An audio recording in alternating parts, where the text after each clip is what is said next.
अन्योन्य भाव सिद्ध ना हो जाए। पकड़ में आया? तो आकाश और पृथ्वी 5 महाभूत गिनते हो ना, तो 5 गिनने के लिए पांचों परस्पर भिन्न होने चाहिए। अभी आपको सोचने वाला बनना पड़ेगा, तो अच्छी तरह से ध्यान दो इस पर, खुद समझने के लिए ध्यान दो। कोई नोट बनाना नहीं है, किसी को दिखाना नहीं है। आपको तो हम सर्टिफिकेट नहीं देते इसीलिए कि आप पढ़ो, इसको समझो, इधर ले जाओ, है ना?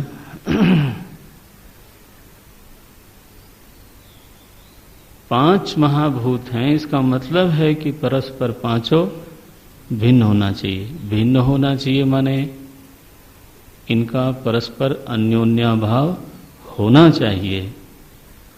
अगर ये अन्योन्याभाव इनमें है तो इसका मतलब है कि वायु में आकाश नहीं है। समझ में आया? इसका मतलब है कि कोई ऐसी जगह है जहां जगह नहीं है। जगह माने तो आकाश होता है। जब आप कहते हो कि वायु में आकाश को नहीं होना चाहिए, तो इसका मतलब क्या हुआ कि वायु में आकाश नहीं है, वहां पर आकाश की गति नहीं है। आकाश वहां आकर के खंडित होता है। जैसे मैं इस शरीर में हूं, इस पुस्तक में नहीं हूं, तो मैं यहीं तक सीमित हूं, वैसे ही आकाश वायु तक पहुंच जिसको आप वायु कहते हो, उस वायु में चूंकि वो नहीं है, इसलिए वायु आकाश वहां आकर के खंडित हो गया। देखो, जल में आके वो खंडित हो गया। बोले जल में भी आकाश है, आकाश में ही जल है, ऐसा आप बोलते हो ना। वो महाभूत की बातें आएंगी तो बोलूंगा थोड़ा बहुत, लेकिन इस बात को अच्छी तरह से समझना। वेदांत की अपनी प्रणाली है। तो जिसको आप जल समझते हो ना, वो जल तो एक व्यावहारिक जल है, पंचीकृत है। वो तो तन्मात्र नहीं है, असली जल नहीं है। जल का लक्षण क्या है? रस गुण का आश्रय जो द्रव्य है उसको जल कहते हैं वेदांत में, है ना। हर गुण का एक आश्रय द्रव्य होता है, तो रस गुण का जो आश्रय द्रव्य है उसको जल कहते हैं।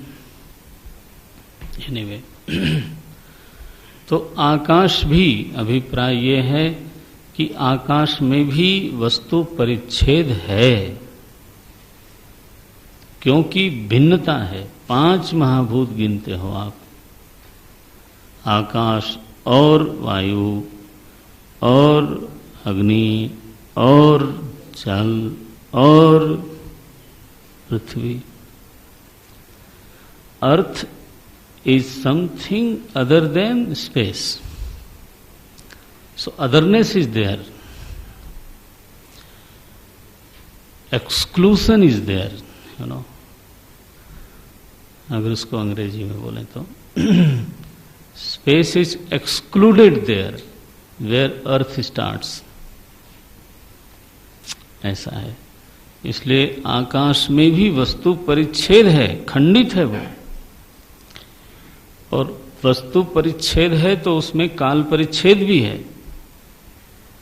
वो तो वेद भी कहता है, एक समय था जब आकाश नहीं था। तैत्तिरीय पाठ करते होंगे, पता नहीं अभी शुरू किया कि नहीं। शुरू किया। तस्मात् एतस्मात् आत्मनः आकाशः सम्भूतः, सम्भूतः, आकाश भी पैदा हुआ। पैदा हुआ माने क्या? पहले नहीं था, बाद में भी नहीं रहेगा। तो अखंड वस्तु क्या हो गई फिर? पहला ही शब्द कैसा है? आराम से ध्यान कर। वेदांत में बड़े बड़े शब्दों को टोकरी में भर भर के फेंकते हैं, ऐसा मत समझना।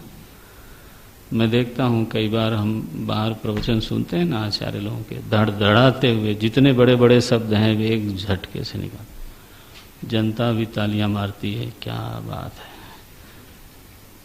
इतने भारी भरकम शब्द। अरे वो शब्दों का अर्थ भी होना चाहिए ना, सुनने में म्यूजिकल लगते हैं ऐसा नहीं है वो। अखंडम, अखंड किस वस्तु को बोल सकते हो? मेरे तो नजर में कोई आते ही नहीं जिसको अखंड बोल सकते हैं। ऐसी कोई चीज नहीं है जो खंडित हो, अखंड हो।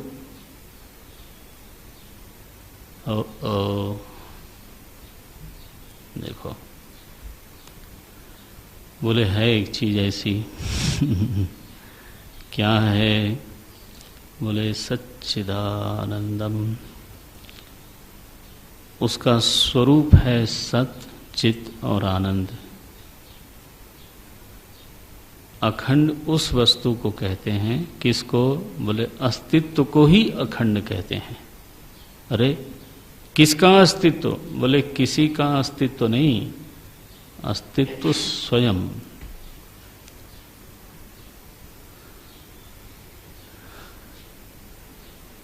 किसी चीज का अस्तित्व नहीं, बल्कि अस्तित्व स्वयं, एग्जिस्टेंस इटसेल्फ,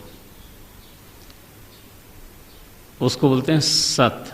अगर वो किसी का अस्तित्व हो गया, जैसे पुस्तक का अस्तित्व, शरीर का अस्तित्व, आश्रम का अस्तित्व, तो वहां तो अस्तित्व सविशेष हो गया। अभी हम क्या बोल रहे हैं? अस्तित्व स्वयं।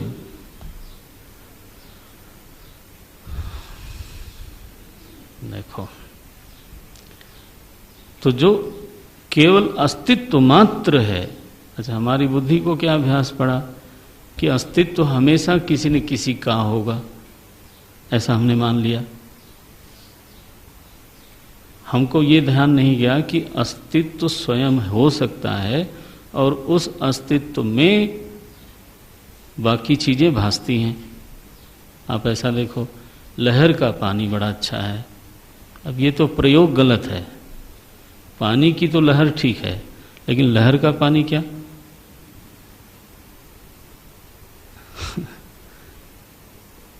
लहर का तो पानी नहीं होता। लहर कोई चीज थोड़ो है जिसमें पानी भरा है। पानी की लहर हो सकती है, लहर का पानी नहीं हो सकता। इसलिए अस्तित्व में शरीर हो सकता है, लेकिन शरीर का अस्तित्व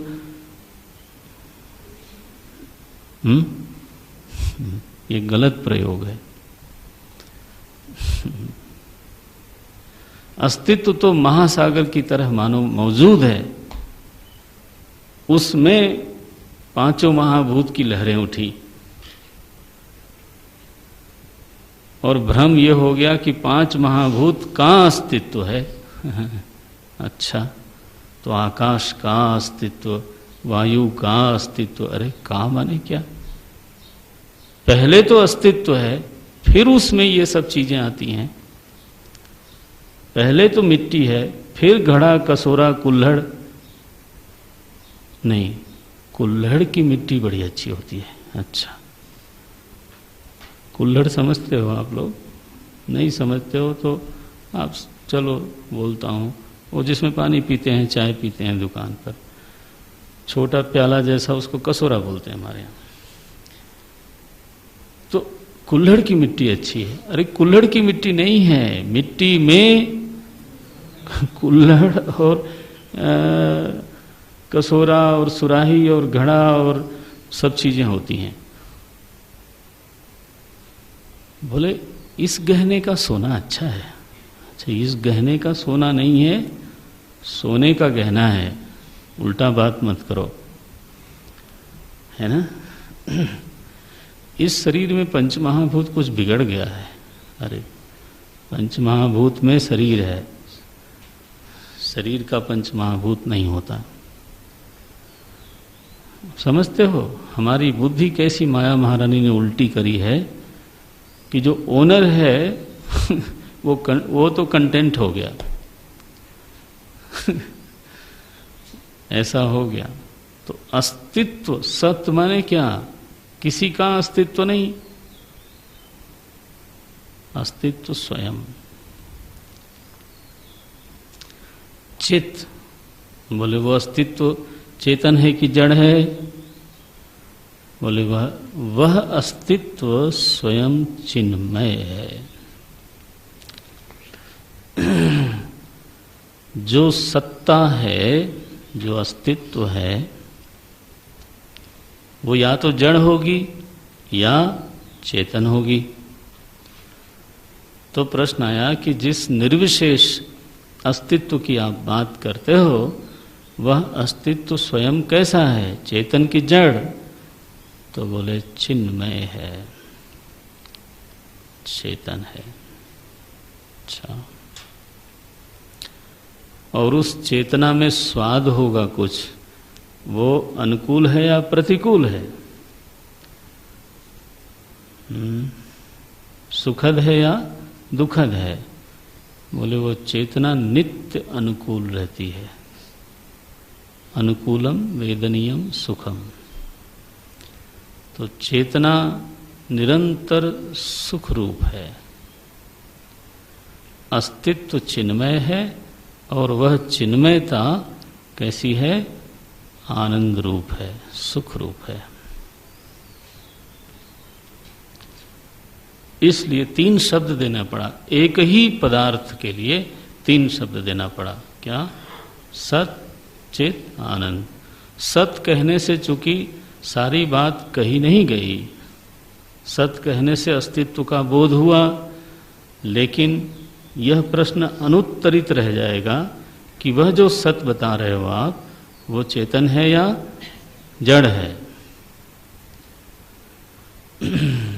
ठीक है। आखिर कोई भी चीज जो भी आप सोचने के लिए उठाओ, उसका 2 हिस्सा तो जरूर होगा, या तो वो चेतन होगी या तो वो जड़ होगी। जड़ किसको बोलते हैं?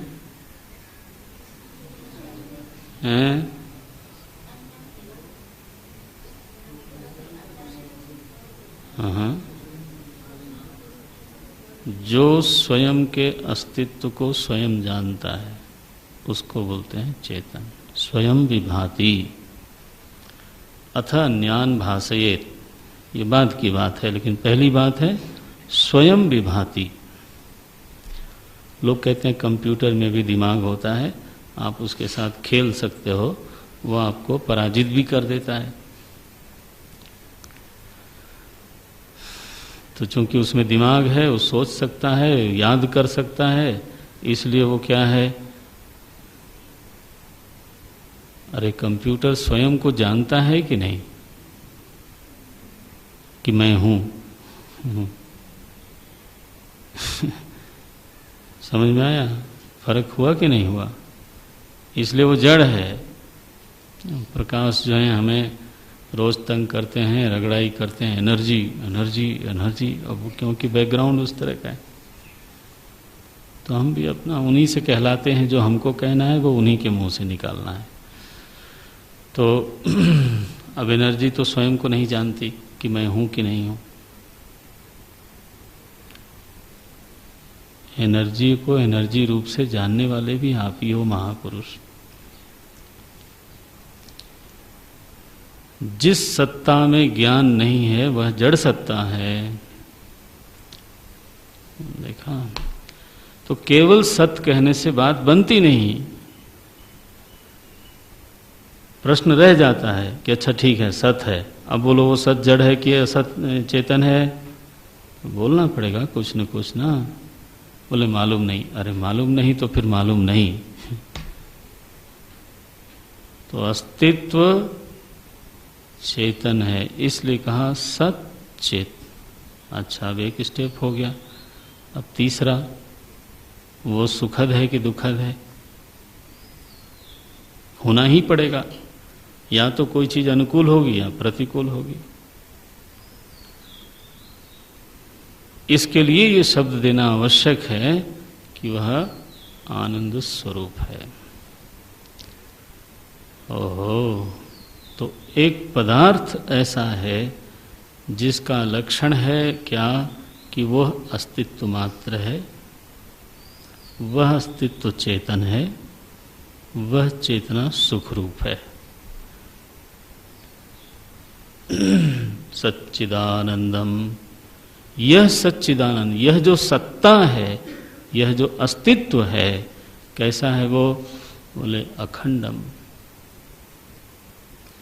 अस्तित्व खंडित नहीं होता, अस्तित्व काल में भी व्याप्त है। आखिर काल भी है कि नहीं? काल को भी जो सत्ता देने वाला है, उस सत्ता में खड़े होकर के ही काल भी सत्तावान बन जाता है। जैसे जल में होकर के लहर अपने को प्रकट कर सकती है, जल के कारण वो है, जल नहीं है तो वो नहीं है। ऐसा अस्तित्व में ही काल है, अस्तित्व में ही देश है, और अस्तित्व में ही नाना वस्तुएं हैं। वस्तुओं का उदय और अस्त होता है, अस्तित्व का नहीं। ठीक है, अस्तित्व में ही आकाश की कल्पना स्फुरित होती है और उसी में लीन हो जाती है। अस्तित्व में ही काल की कलना बनती है और बिगड़ती है। अस्तित्व कैसा? बोले अखंडम। अस्तित्व किसी का प्रतियोगी नहीं है, बल्कि सभी का अधिष्ठान है। मैं रिपीट करता हूँ, मुझे इस बात का एहसास है कि ये शायद आपके लिए कुछ भारी होता होगा, लेकिन अब अगर आप भारी चीज़ नहीं सुनोगे तो 1 साल हो गया ना, फिर कब सुनोगे और क्या मिलने वाला है? तो स्पून फीडिंग क्या बोलते हैं वो बहुत हो गया। तैयार रहो।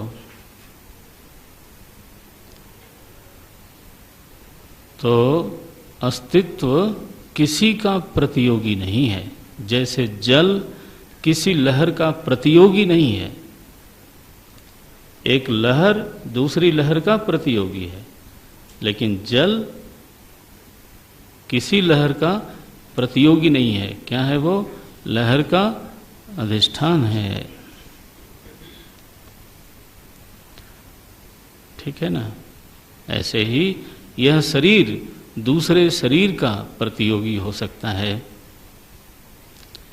यह शरीर पुस्तक का प्रतियोगी हो सकता है, यह शरीर टेबल का प्रतियोगी हो सकता है, लेकिन ये सारे शरीर, जितने शरीर हैं, इनमें से कोई भी शरीर पंचमहाभूत का प्रतियोगी नहीं है। पंचमहाभूत में ही एक गांठ बन गई जिसको शरीर बोलते हो। और क्या है? इसमें आकाश है, इसमें वायु है, इसमें जल है, इसमें पृथ्वी तत्व है, इसमें टेम्परेचर है, अग्नि है। क्या है? क्या है? क्या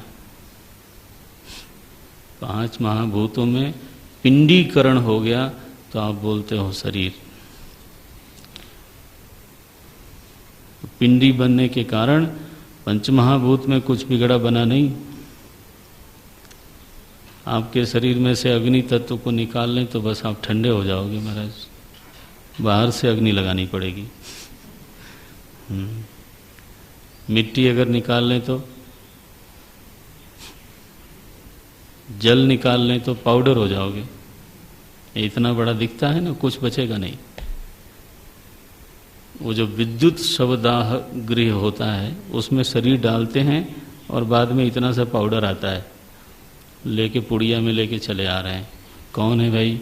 हमारे प्यारे प्यारे अमुक पुड़िया में बंद हैं कैल्शियम फास्फोरस। क्या इतने शरीर हैं, इतने प्राणियों के शरीर हैं, वनस्पति, लता, वृक्ष, ये सब शरीर ही हैं। कोई भी शरीर पंच महाभूत का प्रतियोगी नहीं है और कोई भी भूत अस्तित्व का प्रतियोगी नहीं है। ठीक है, इसलिए कोई किसी अस्तित्व का कोई खंडन करने वाला नहीं है। समूची सृष्टि सच्चिदानंद अस्तित्व में फुरफुरा रही है, स्फूर्यमाण हो रही है। वह अस्तित्व अखंड है, सृष्टि में खंड खंड है। अभी तो आपने गीता नहीं पढ़ी, गीता में लिखा अविभक्तम विभक्तेषु, विभक्तों में जो अविभक्त को देखता है। विनश्यत्सु अविनश्यंतम यह पश्यति स पश्यति। देखो, ऐसे वाक्य आते, यही बताने के लिए आते हैं। तो कैसा शब्द का जोड़ है, अखंडम, हाँ, सच्चिदानंदम। एक पदार्थ ऐसा है जो अस्तित्व मात्र है, वह अस्तित्व जड़ नहीं है, चिन्मय है, और वह चिन्मयता सुख रूप है। एक ऐसा पदार्थ है, पदार्थ माने लोग प्राय जड़ वस्तु को पदार्थ कहते हैं हिंदी में, वो मत समझना। पदार्थ माने पद का अर्थ, पदस्य अर्थः इति पदार्थः, षष्ठी तत्पुरुष है। पद माने क्या? सुप्तिगंतम पदम। पदम किसको कहते हैं? सुप्तिगंतम पदम। सुप विभक्ति जिसमें लगी हो या तिंग विभक्ति लगी हो उसको पद बोलते हैं। जैसे राम, ये पद नहीं है, प्रातिपदिक संज्ञा है। रामः, ये क्या हुआ? ये पद है, क्योंकि इसमें विभक्ति लग गई ना, तो ये पद हो गया। बिना विभक्ति के संस्कृत में शब्द का प्रयोग नहीं होता, इसलिए गच्छति ये पद है, गम ये पद नहीं है। ठीक है ऐसा। क्रिंग, डुक्रिंग ये पद नहीं है, लेकिन करोति ये पद है। तो इस पद का जो अर्थ होता है उसको बोलते हैं, क्या बोलते हैं? पदार्थ। देखो, तो एक ऐसा पदार्थ है नारायण, जिसका लक्षण है सत चित आनंद, और यह जो सच्चिदानंद तत्व है यह कैसा है? बोले अखंड है। अखंड क्यों है? किसी का प्रतियोगी नहीं है, सर्वाधिष्ठान है। सब इसमें हैं, इससे हैं।